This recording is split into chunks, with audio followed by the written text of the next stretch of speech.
American America के बहुत बड़े राइटर हैं जिनका नाम है स्टीफन आर कवी। उनकी दो बुक बहुत फेमस हैं, एक 7 habits of highly effective people और दूसरा है 8th हैबिट। ये दोनों बहुत ही फेमस बुक हैं। इन्होंने एक टर्म यूज़ किया है जिसे कहते हैं पैराडाइम।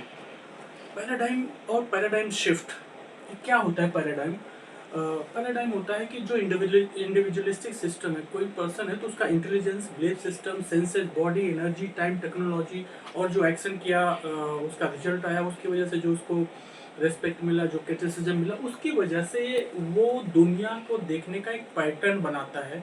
तो सब टोटल जो उसका जो एक वर्ल्ड स्पेक्ट्रम में एक पोजिशनिंग है इंस्लेक्ट टू एम्परर में, जो सब टोटल मिलके उसकी एक पोजिशनिंग सेट हो गई है। उस पोजिशनिंग का जो कैरेक्टरिस्टिक है जिसकी वजह से वो दुनिया को देखता है, उसी को कहते हैं पैराडाइम। जब तक कि पैराडाइम होता है वो पोजीशन फिक्स रहेगी। पैराडाइम शिफ्ट होगा तो आपकी पोजीशनिंग शिफ्ट होगी, पोजीशनिंग शिफ्ट होगी तो आपका प्रोग्रेस और लाइफ में जो कुछ मिल रहा है वो चेंज होगा। तो बहुत इंपॉर्टेंट चीज़ है पैराडाइम एंड पैराडाइम शिफ्ट। तो जब तक पैराडाइम शिफ्ट नहीं होगा आपकी पोजीशनिंग चेंज नहीं होगी, पोजीशनिंग चेंज नहीं होगी, आपको जो मिल रहा है वही मिलता रहेगा। तो इसका बहुत शानदार एग्जाम्पल उन्होंने दिया है कि एक बंदा जो है ट्रेन में चढ़ता है कुछ बच्चों के साथ, अपने कुछ बच्चों के साथ चढ़ता है और बच्चे जो 3 बच्चे रहते हैं उस पर्सन के साथ, वो चिल्लाते रहते हैं, बहुत तेज चिल्लाते रहते हैं। तो जो ट्रेन के लोग रहते हैं वो कहते हैं कि तुम अपने बच्चे को कंट्रोल क्यों नहीं कर पा रहे हो। पूरा कंपार्टमेंट उनसे कंप्लेन करने लगता है कि ऐसा क्यों, तुम कितने गैर जिम्मेदार हो कि अपने तीनों बच्चों को संभाल नहीं पा रहे हो, रो रहे हैं, चिल्ला रहे हैं और पूरे कंपार्टमेंट में शोर मचा हुआ है। तो वो जो इंसान रहता है कहता है कि अभी अभी इनकी माँ की डेथ हो गई है और मैं इनको दफन अंतिम संस्कार करके आ रहा हूँ, मुझे समझ नहीं आ रहा है इनको कैसे संभालूं। जैसे बोलता है पूरा कंपार्टमेंट जो भी कंप्लेन कर रहा था उस आदमी के साथ हो जाता है, इम्पैथेटिक हो जाता है, संवेदना दिखाने लगते हैं। इसका मतलब उन लोगों के सोचने के तरीका एकदम बदल जाता है, पैराडाइम शिफ्ट होता है।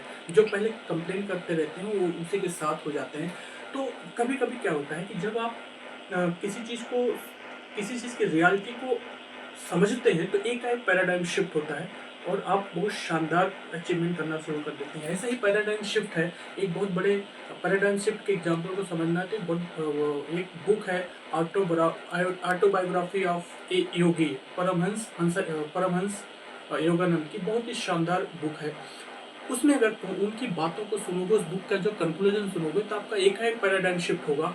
वो कह रहे हैं कि दुनिया में अगर आपको लगता है कि पनिशमेंट है तो पनिशमेंट तो है ही नहीं, पूरा यूनिवर्स सिस्टम, वर्ल्ड सिस्टम जो कुछ आपके साथ हो रहा है आपको केवल बेटर बनाने की कोशिश कर रहा है। कभी पनिशमेंट मिल ही नहीं रहा, केवल आपको रिवार्ड मिल रहा है जिससे आप बेटर हो और दुनिया को शानदार तरीके से एंजॉय कर पाएँ और लोगों को कंट्रीब्यूट कर पाएँ। तो जब उनकी बातें आप उनकी बातों को सुनेंगे तो आपको लगेगा कि एक पैराडाइम शिफ्ट होगा कि यहाँ पर किसी चीज़ का पनिशमेंट मिल ही नहीं रहा, केवल पूरा यूनिवर्सल सिस्टम आपको गाइड कर रहा है जिससे आप बेटर वे में दुनिया को देख सकें। तो जब इस बुक को पढ़ते हैं ऑटोबायोग्राफी ऑफ योगी, तो आपको एक पैराडाइम शिफ्ट होगा और एक आपको आपका इंटेलिजेंस इतना बढ़िया होगा कि आपको थैंकफुल और ग्रेटफुलनेस से बढ़ जाएंगे। आपका फोकस शानदार चीज़ों पर हो जाएगा और फोकस की वजह से आप जो क्वेश्चनिंग करते हैं वो शानदार तरीके से करेंगे, तो डिजाइनिंग अच्छी होगी, रिसोर्सेज अच्छे मिलने लगेंगे, एक्शन अचीवमेंट आपका शानदार होगा और आपकी लाइफ में एक बहुत शानदार चीज़ें होने लगेंगी। तो पैराडाइम शिफ्ट और पैराडाइम शिफ्ट बहुत इंपॉर्टेंट कॉन्सेप्ट है। In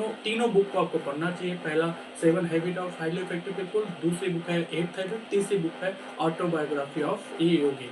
thank you.